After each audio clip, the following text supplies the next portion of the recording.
I'm Arlene and this is Syracuse, New York. It's June 1st, 2008. I had to think about that for a second.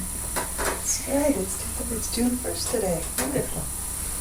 So, Arlene, can you tell us a little bit about yourself? Well, I'm originally from Brooklyn, New York. I always have to say that. But at the time of the Women's Peace Encampment, I was living in Elmira, New York, working for the county as a social worker. I lived in Elmira for about 7 years. And how much detail do you want about people? Oh, we kind of like to know where you were at when you kinds of activism, if that was part of your life. What's interesting is that previous to this, I had been pretty apolitical. I had never really been active in any kind of politics, mainstream or radical. But I made a friend in Elmira who started this all. Her name was Maggie Sheeran. And she got me involved in the Peace Council in Elmira. And one of the very first things we did with the Elmira Peace Council, Maggie thought up. She called it the Peace Council Gun Smashing and Bake Sale. And she invited people to come, bring their guns and smash them, and then buy a donut, which I just loved. The whole idea of the humor and the action. And we actually got people who showed up. Nobody brought a gun, but people did buy baked goods, and we made some money for the Peace Council. And the idea of action really appealed to me. And my friends and I went to a concert at Sampson State Park. I think that's the name of the park, which was a protest of the what was happening at the Army Depot. And I think, I have to confess, I think we went because the Byrne Sisters were performing. And we were fans of the Byrne Sisters. And we were kind of getting our feet wet with the political activism. And that gathering was just phenomenal. I don't know how many people were there, but it was really inspiring. It inspired all of us to start taking a more active role. And I kind of came at it from the anti-nuke peace movement part of it, although I had identified myself as a radical feminist for many, many years, probably since high school. Or not high school, no, I went to Marlborough Catholic High School. Probably was college. I was a good girl before that. But it hadn't really been into any direct action. And a couple of friends and I went up, I think that first July 4th weekend, which I believe was the first big demonstration. And, this was 25 years ago, so I'm sure you have to account for everybody's memories a little bit differently. And I was just so excited by what was happening there. I started going most weekends, and I also used my summer vacation to go for a couple weeks at a time from 83 to through the summer of 85. And I had training in civil disobedience, and I was never part of an affinity group. I was not arrested, but I was always kind of at the gate, one of the support people supporting the women who were going over and under the fence. I never went over or under the fence, and I was never afraid. I was always afraid I wouldn't make it over or under the fence, and that did kind of hold me back a little bit. But I was privileged to see a lot of women following through with direct action, and I was doing the direct action that I was comfortable with at that time, helping the Peace Encampment run. I had a background in secretarial work, so I sort of planted myself in the office a lot and typed letters and arranged things. There was always tons of paper there, pamphlets and handouts and things, and so I kind of took that on as what I was doing there. But there were a lot of really wonderful experiences. The first time I met Sally Rush Wagner, playing the feminist Matilda, is it Jocelyn Gage? Mm-hmm. Yes. The first time I met her was there. She came to the peace encampment dressed as Matilda and sat with, I think it was a weekend when a whole bunch of people had gotten arrested in Seneca Falls. So there was very few people at the camp. And I think she sat with 3 or 4 of us and told her story. And I know that she was arrested one of the weekends, but I'm not sure if that was the weekend or not. Feel free to interrupt me and ask me questions. We're enchanted. Oh. I do have a question. When you talked about the action at Sampson State Park, that you actually went for the Burns Sisters' sake. Do you remember when that was? That was before the peace encampment was established. It was the same summer, and it must have been right before it. Okay, so it was 83 before. Okay. I believe so. And it was the concert to protest the cruise missiles that were being assembled. What we believed then was that the parts for all the cruise missiles were going to the Seneca Army Depot to be assembled and then shipped out. Mm-hmm. And I don't know if history now sees that differently. Do you know? Has that borne out? I think that got confirmed in later years, yes. Mm-hmm. Yes. That's what we believed then, and this concert was to bring people's awareness to it, and I think to make people aware that there was going to be a peace encampment right by the depot. And the concert was huge. It seemed like there were thousands of people there. Were either of you there? No. It was, out in the middle of this beautiful park, right nearby the Army Depot, and I can't remember anyone else who performed except the Burns Sisters. I don't know if you know who they are, but I do. Yeah, I'm they're a great. fan. She's Uh-huh. with them. She would have gone just for them as well. Yeah, I mean, there were 5 of them performing then. Right. Not as all many 5 now. of yeah. There's only 3 of them performing Yeah. together now. Uh-huh. And were you a part of the Elmira Peace Council? Yeah. Mm-hmm. And we had people come in to speak who were involved with the peace encampment, and if I'm just remembering this for the first time, there was some kind of march that went from somewhere to Romulus that came through Elmira at some point. Mm. And people were invited to join women for part of that march.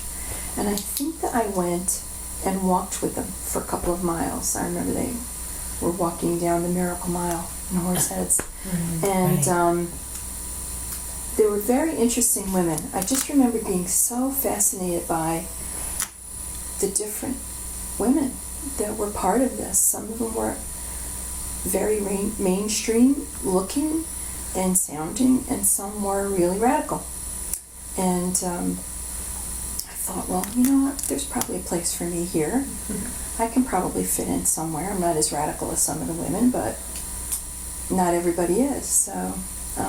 Did you consider yourself a feminist at that time, or have you I since? considered myself a feminist since probably right after high school.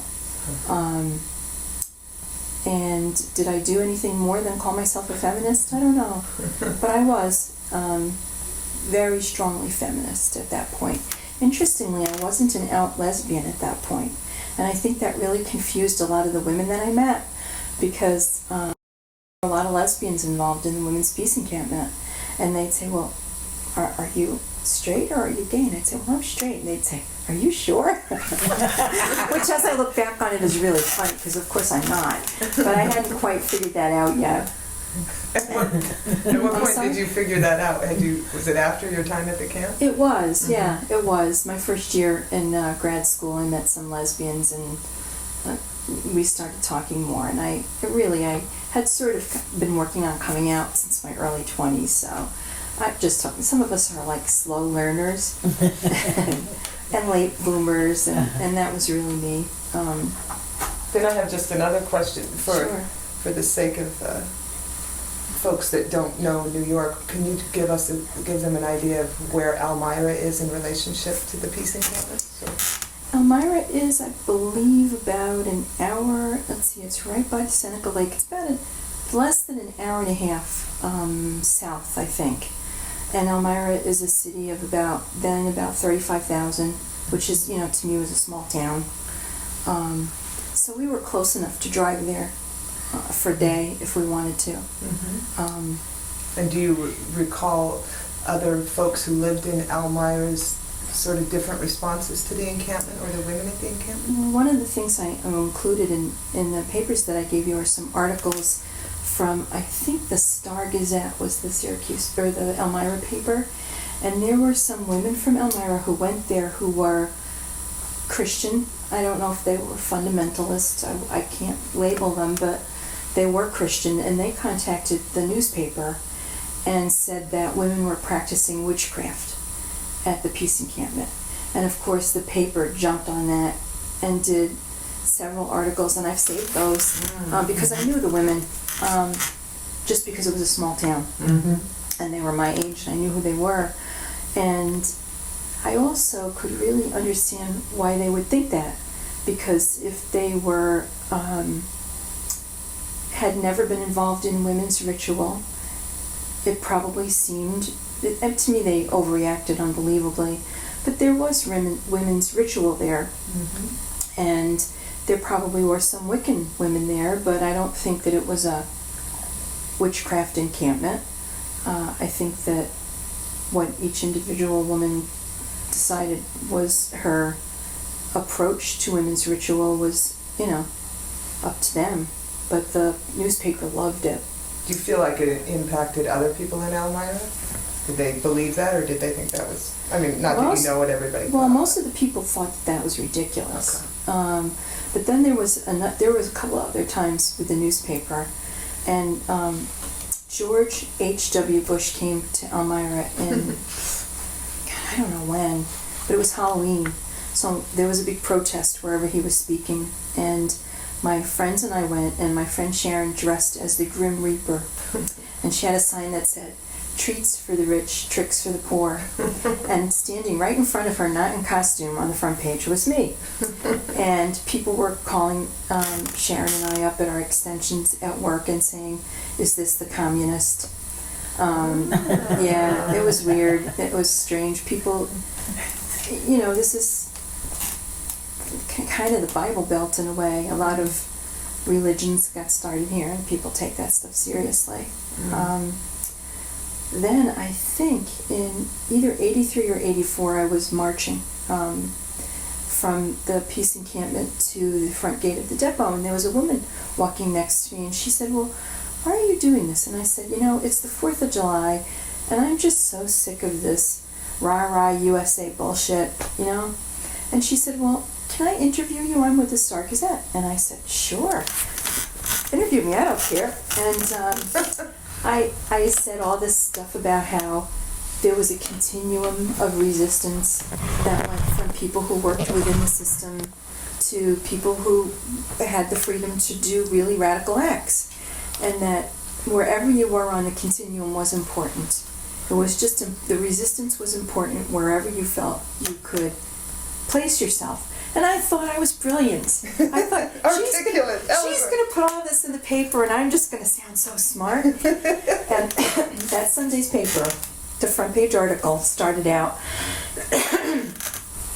"Arlene All, an Elmira native, says, quote, 'I'm really sick of this rah-rah USA bull blank,' end quote."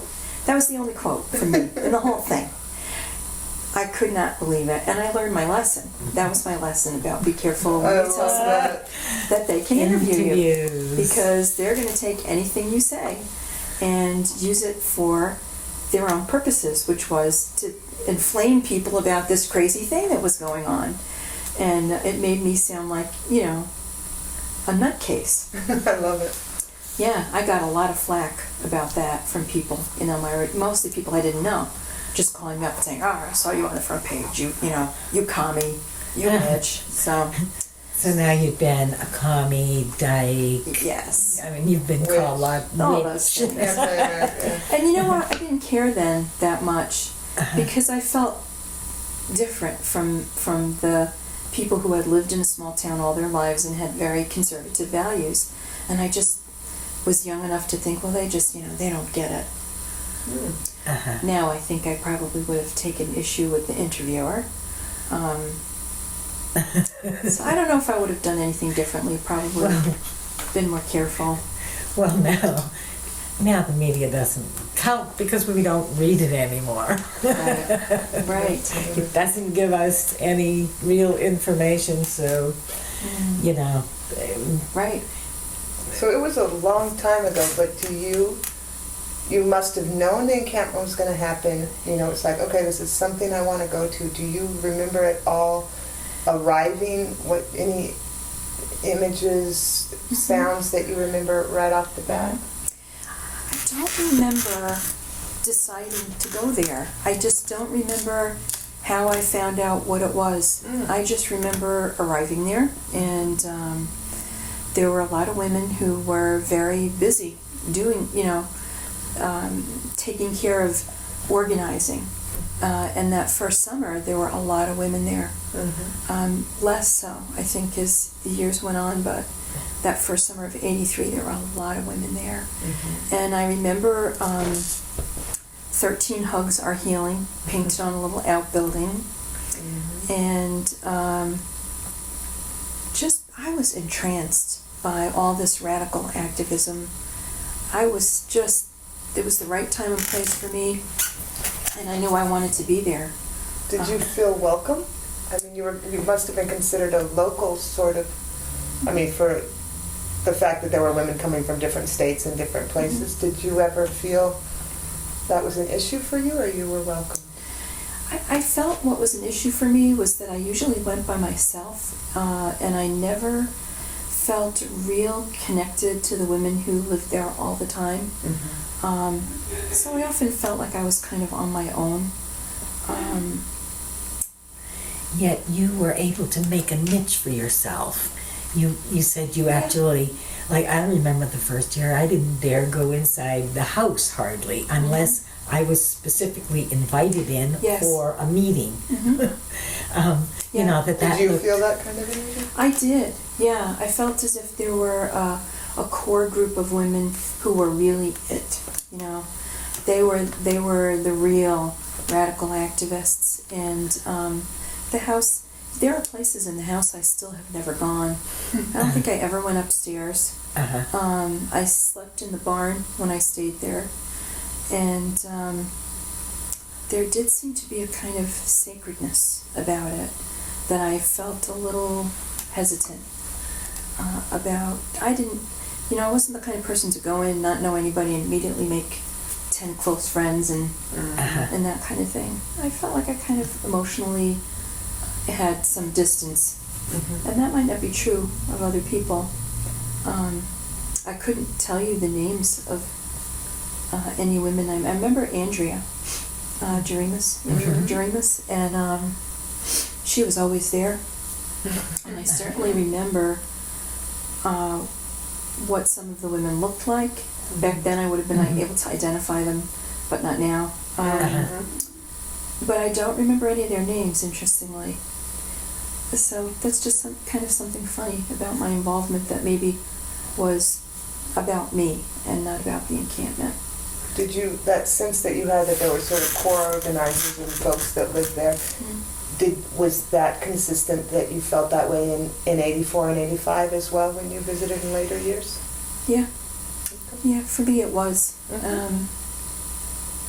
And that might have been, I had a day job, and I did quit my day job to stay there all the time. But I did, yeah.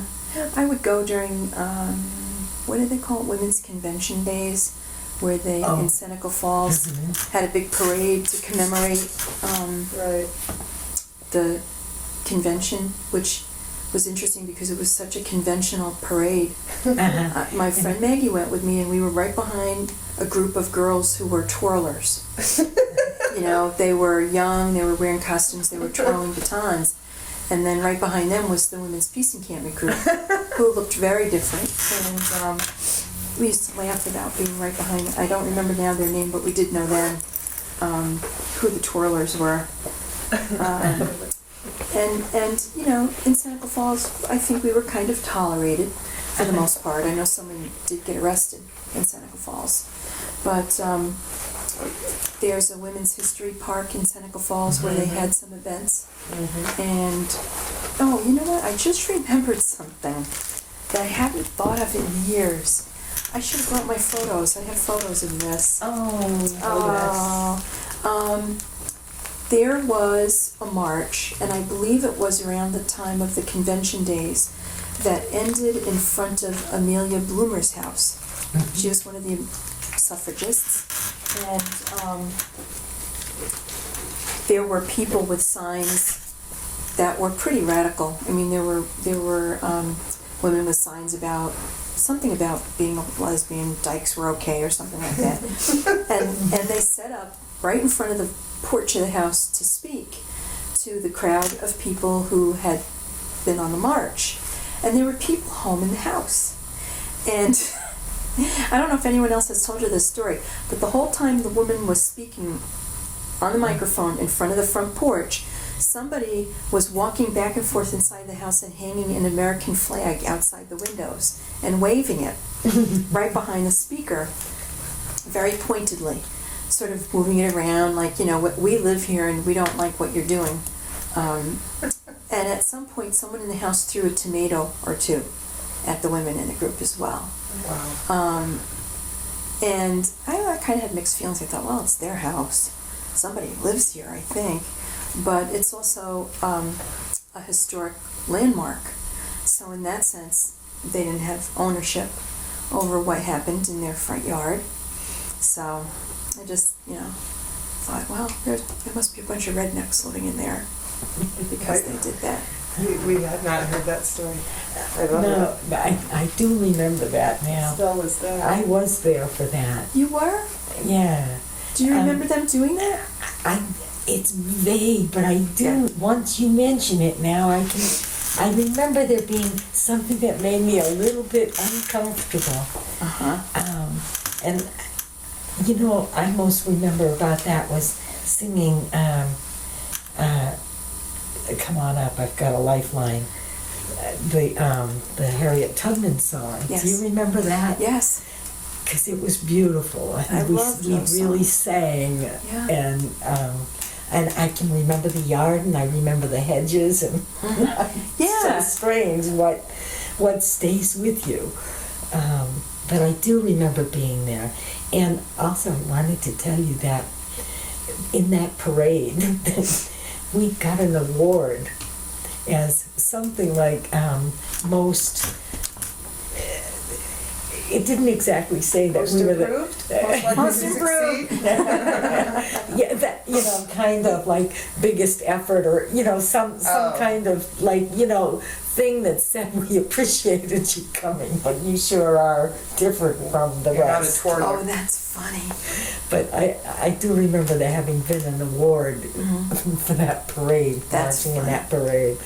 So I'm curious about you, like, what is it about you that you would keep doing something, even though in Elmira you were labeled, and then also show up at the camp and not quite feel included in the Corps, but still come back? What kept you coming back? Are you crazy? Yeah. I think I was really looking for a way to be more politically active. With the emphasis on active, I liked radical action. I liked demonstrations. I liked being in that part of the continuum. And it really appealed to me. And I kind of like to just do the work. I'm content doing the behind the scenes work. I didn't feel like I needed to be a leader. I just felt like I needed to be there. And I remember the first time I drove past the Seneca Army Depot, this is going to sound really melodramatic, but I just felt like there was such evil on the other side of that fence. It was a physical response of just, I knew what was happening there, and it just seemed so evil to me that I think I was kind of thrown out of my comfort zone And I felt like I needed to do something. That sense of evil, was it something that you'd ever experienced before? Any others?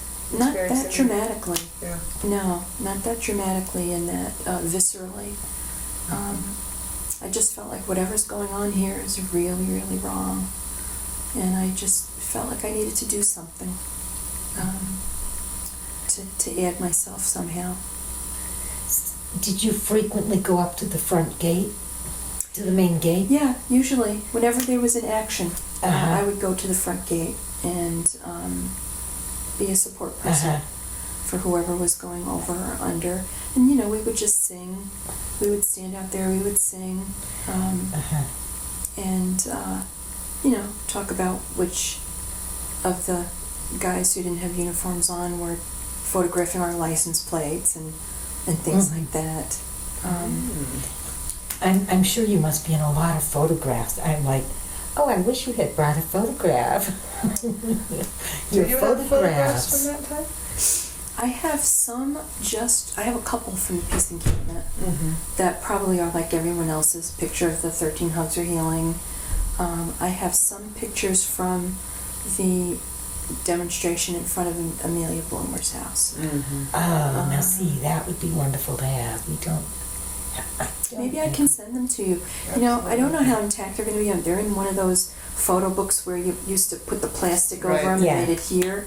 And when you take the plastic off... You're right. That has been a challenge for us for having the archives. But I can look nevertheless, through. we would be glad, you know, to get them to try to digitalize them or whatever and send them back. I'm just going to flip over this tape.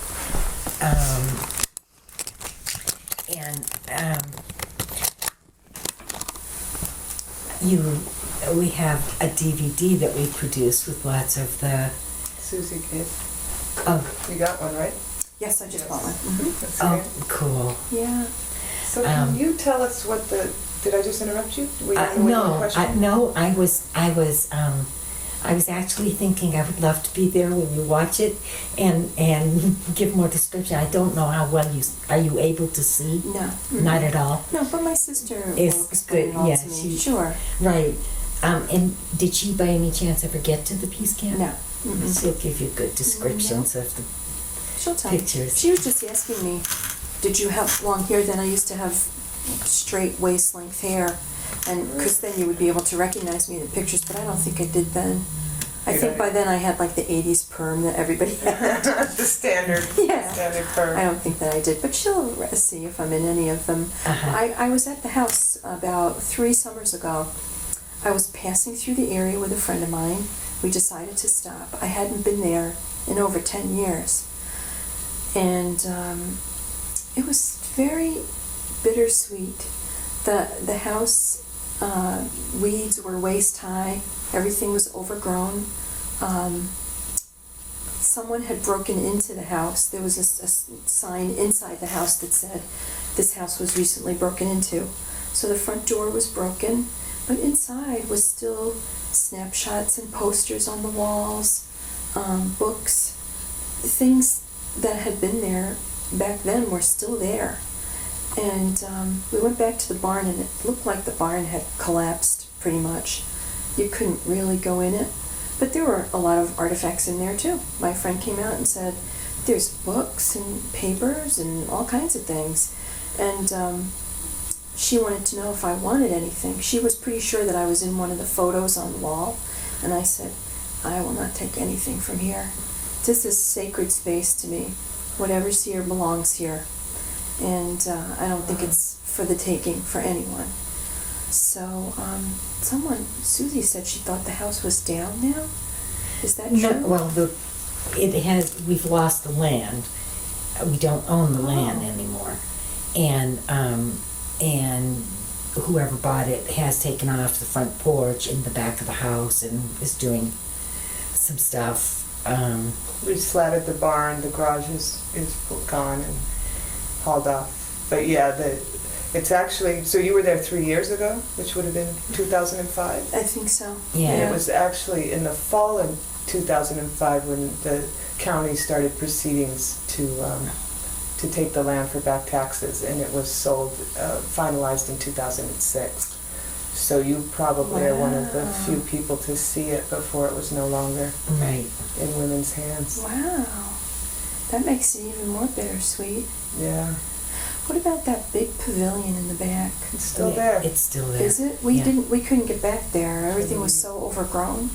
And I remember there was a boardwalk at a big pavilion where a lot of meetings were. Yeah. A lot of meetings and workshops were back there. So, if you said that you would come during the summer of 83, 84, and 85, Mhm. and then after 85, did you drive by or go back at any point before when you just told us? I don't think that I had been back there. I might have gone back another time when there were still some women there, living there. A few women who actually lived there. And that probably was in maybe the early 90s. One time I went by. And, my life just took me farther away. Yeah. After grad school, I moved to Boston. And I didn't keep in touch. So, What was going through your head or emotion that you wanted to go by in 90, whenever that was in the 90s, and then later 3 years ago? I think it was, I hate to say nostalgia, but because that sounds so bourgeois too, but it was an important place, and I really wanted to experience being there again. I just wanted to be in that space, that land. I just felt like really important things happened there for the women's movement and for the peace movement. What do you think was important about what happened there for the women's movement? I think that a lot of women found out that they were capable of really changing something. I mean, the depot closed completely, and whatever they were doing there, they probably moved to somewhere else, but we got it out of there, and I really believe that ultimately that's why they closed it. That it was too much trouble for them to keep dealing with the women next door. And Is she saying we were bad neighbors? they thought we were. Has anyone told the story about the night the lights went out? In Georgia? Oh, tell us. You tell us. That is probably... You were part of that? Yeah. Okay. Oh, tell us. That was, I think, one of the best things I experienced there. There were a lot of women. In my mind, there must have been 50 women there. And we were in the back, not in the pavilion, but out that way. And we were having a ritual. And it was big because there were a lot of women. And the idea was to write down or pick up a stone and name something that you wanted to burn away and banish, and then you would throw it into the fire and name it, and the process of it burning would help bring about that energy, transform it. And there were a lot of women, so people were milling around and chatting, and someone would throw something in and people would be chatting with each other and laughing, and it was a very lighthearted, not real focused kind of thing. And all of a sudden, a woman who was sitting on I still can picture her, she was on one of those low beach chairs or something, and she screamed out, "This is real." And everybody just stopped dead and looked at her, and she said, "This is how we give away our power. We don't take our power seriously. This is not a joke. This is real." And she just was screaming it out and, had her fists clenched. I think she was crying. And the group of women went completely silent. And the whole energy completely changed. And women would go up in this complete silence and toss a paper or a stone into the fire and name the things that they wanted to get rid of. And so women could go up and say nuclear power, oppression, violence against women, poverty, incest. And it was very serious. The whole energy completely changed. And when the last woman had named the thing that she would wish to see gone, everyone formed a big circle and held hands, and in my mind it was a huge group, and began chanting, and it was a wordless chant. It was just women raising energy, just chanting out. And it seemed to be a pretty long time that we were chanting. And at the height of the sound, the lights went out in the peace encampment and in the depot. All the lights blew out. And it took a few minutes to realize what was going on, because all of a sudden you couldn't see anything. It was the middle of the night. And we could hear voices from the depot, because the sounds travel in the night, and we could hear people shouting over there, you know, what's going on? What happened? What's going on? And people like bustling around. And I don't think that the lights were off for a real long time, but they had to scramble to do backup electricity or whatever. And our absolute belief then, and mine now, is that the energy that we raised interfered with the electricity. Basically, we blew out the lights. And that was powerful. I got chills just having you tell that story. I never heard that part of the story. Really? But I've heard this other part. Yeah. That Thundercloud and 30 women were on the Greenspan, and you know how they had that big light? They had put a tower up right at the back of the land. They had put up a tower with a big light on it. Yeah. That they were sitting there determined that they were going to put that light out. And so they were doing a mental thing of concentrating on that light. And that at some, they'd been there, I heard that they had been there for maybe 35 minutes or something. And then all of a sudden, the light went out, and then right behind that light going out, the whole of the depot blanked out. I never heard that the Peace Camp lights went out. I think they did. I wonder if it was two separate incidences, or if it was the same one. I wonder if it might have been. I met a woman many, many years later. I had a friend here in Syracuse, and one day I was talking to her mother, and we got to talking about the peace encampment, and I started telling that story, and she said, I was there. I was in that circle that night. So her memory was Similar, the same as mine. The same as yours. Yeah. So it could be two. I just remember the magic that was created, and the whole thing of the witches at work. Because when they put up their dog signs, I shouldn't have cut you off. No, I was interested because when they what? When then they got the working dogs, okay? Because we were doing a little too much. Right. And then didn't we make some signs about witches' dogs didn't have to be working dogs? Right. Something like that. There were plenty of Wiccans there. And taking back Yes. Realizing I am a witch. Yes. That whole thing of just like taking the name Dyke and Crone and transforming it and owning it. Yeah. Yep. And that was ritual something that you had done prior to the encampment? Were you familiar with that? And it's how I really became interested in ritual. And a few years after, I think in '88, I went to Susan Weed's place, which I can't think if it has another name. Susan Weed's. Well, anyway, I went through her Green Witch training, was initiated as a Green Witch. And I think that stemmed from my time at the Peace Encampment. And that ritual you were talking about, just describing, do you remember which year that happened, of those that you were there? I don't think it was the first one. It seems to me maybe the second, but I'm not sure. And how would you have known, can you remember, how would you have known that there was going to be a circle, or that would have been happening? Was everyone invited, or how? Everyone who was on the land was told what gathering there was going to be, what meeting. Everyone was welcome to every meeting. So So I'm sure just being on the land, I was told there's going to be a fire, at such and such a place, and someone had probably said, this is what we're going to do. We're going to, cast away the things that we would like to see cast away in the real world.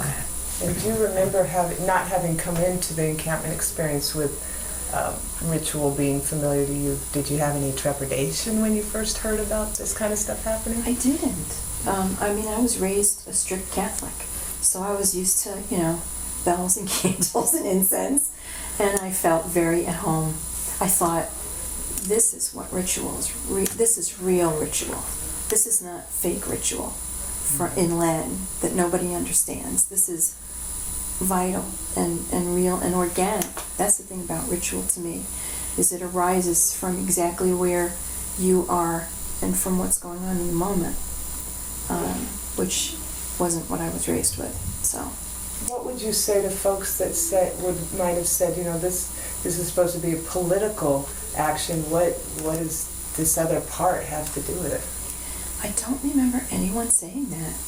The only place I heard people saying that was in the newspaper, but in the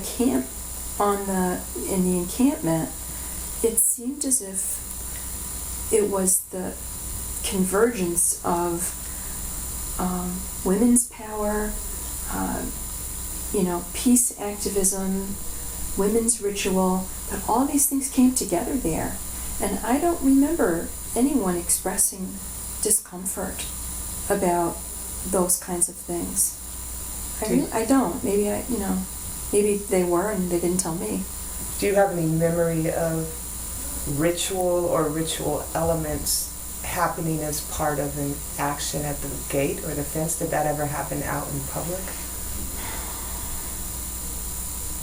Not that I was aware of then. Mm-hmm. There may have been, and it might have been that I just...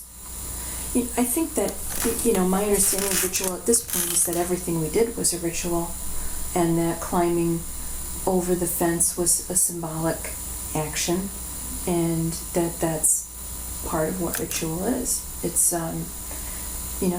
actions and words that are symbolic, that give an intensity to whatever the experience is. That, I don't think of words as quick as I did 25 years ago.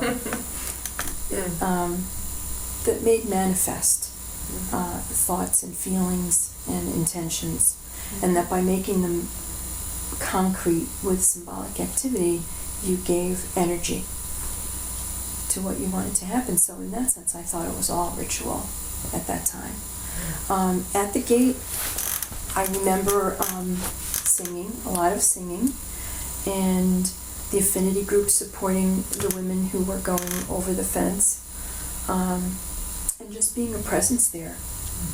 We were usually told on land, tomorrow there's going to be an action at the gate, and we'll leave the encampment at 10 a.m. for anyone that wants to go.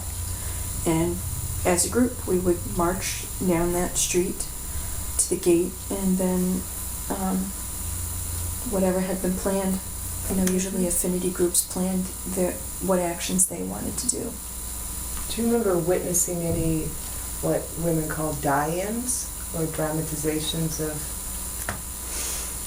slow walks or painted faces moving to the gate?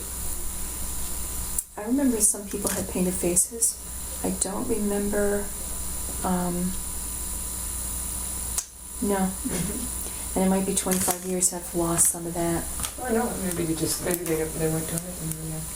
So I'm curious, because you were there over 3 different summers. Could you sort of tell us how you would characterize any contrasts, comparisons between, like, say, 83, 84, and then between 84 and 85, how that progressed in your estimation? I think the most women were there the first year. Can I ask, do other people think that's true too, or is that just my memory? That more people were there in 83? Oh, that's It's the reality, yeah, for sure. Okay. That's my memory, that the most women were there then. There was a tremendous amount of visiting and, women coming in for a day or for a weekend. And 84 and 85, the numbers did drop off, but it seemed like there was a core who stayed, and there were women who came through. I seem to remember a busload of German tourists.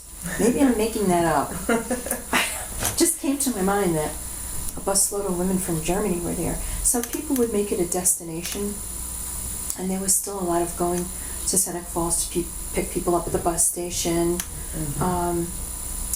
So I think there was plenty of activity there the following years, but not as many numbers, but there were still demonstrations, marches, and I think the thing at Amelia Bloomer's house was in '85. I'm sure it wasn't the first year. And if I remember, I got correspondence for a while after that about a core group putting out there that they wanted to decide what to do with the land. And there was a lot of discussion about that, whether it should be given to Native American women or kept as a permanent encampment.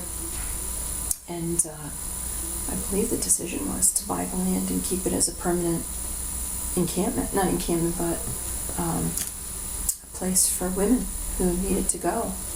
When you read about that, did you have any opinion one way or the other, if you could have put your 2 cents in?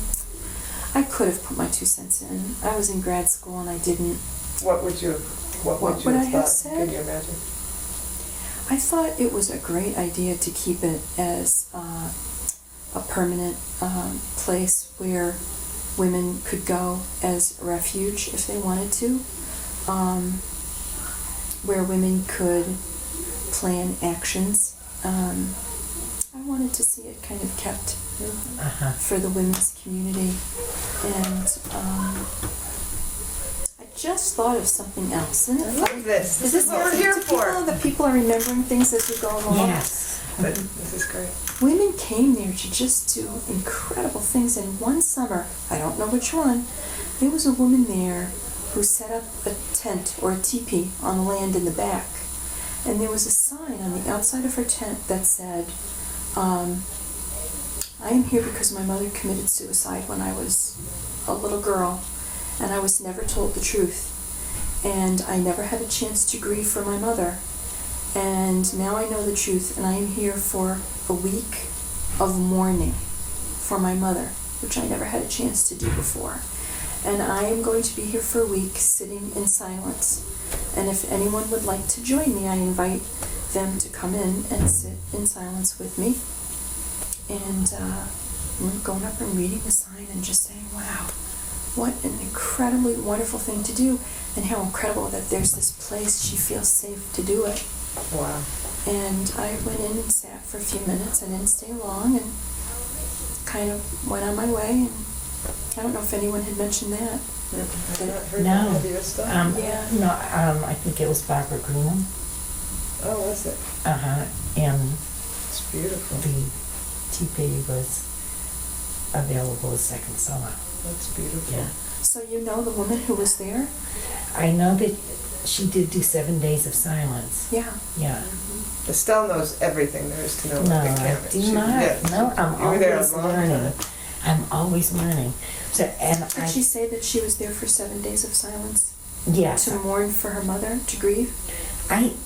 I think, well, that part I'm not, I knew it was 7 days of silence, and I don't remember the sign. When you said the sign, I couldn't quite remember that, but I was pretty sure it was, that it was Barbara Greenham.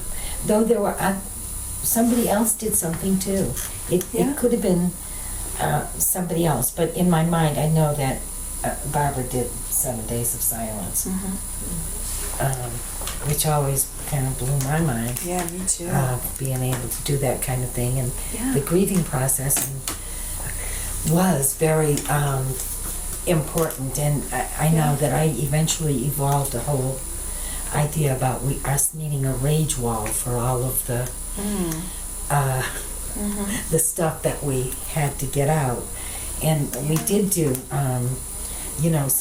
some workshop, fence cutting workshops about, cutting away, my father's attitude, and cutting away these hurts from my childhood, and glass breaking, and that a lot of things did happen. And hearing you say that makes me happy. If it was big teepee, that was my teepee. That was yours? That was mine. Oh, that's And- wonderful. And I love that, it got used in several different ways. I know It came I out was- did not know that about that song, and I always thought that Barbara was kind of staying in the woods more Mhm. than, because that was in Amazon Acres. The teepee was in Amazon Acres, and every time I went down there, like to check on Barb, she would be in the hedges. Was she a Native American woman? No. No. I'm dimming the lights just because I'm wanting to get I just want to let you guys know Yeah. to get a picture of the poster on the camera. So that's all. I've We've got it moved over the here. poster to the other side. So I can just do that because we have a few minutes left on the tape. So I wanted Okay. to get that. So Yeah. I didn't mean to interrupt where you guys were going if you had No. something. I think it became a place where women could do what they needed to do for their own healing and for the healing of the world. Uh-huh. And that was what was so important about it. Uh-huh. It was safe.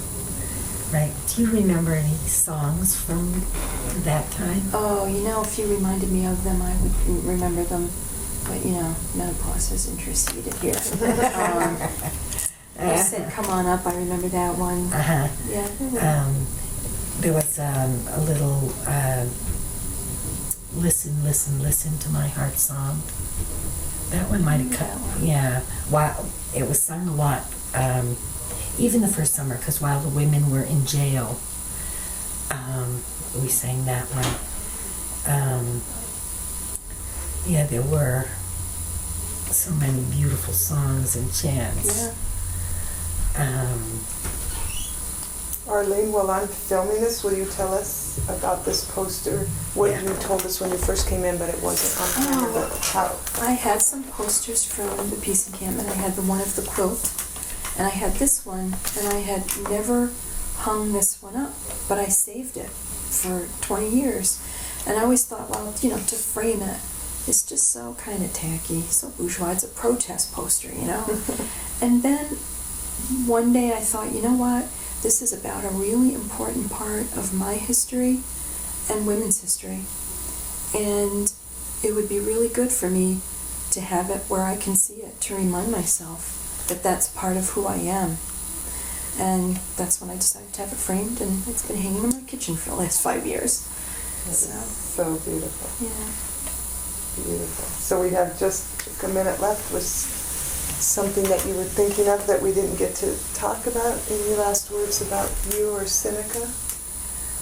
No, just that it was a wonderful experience, and it changed me into someone who was more active, and I continued my activist activities for years after that, and it was wonderful. It was a wonderful experience, and I think it did what we wanted it to do, which is amazing. It helped women heal and helped women use their power.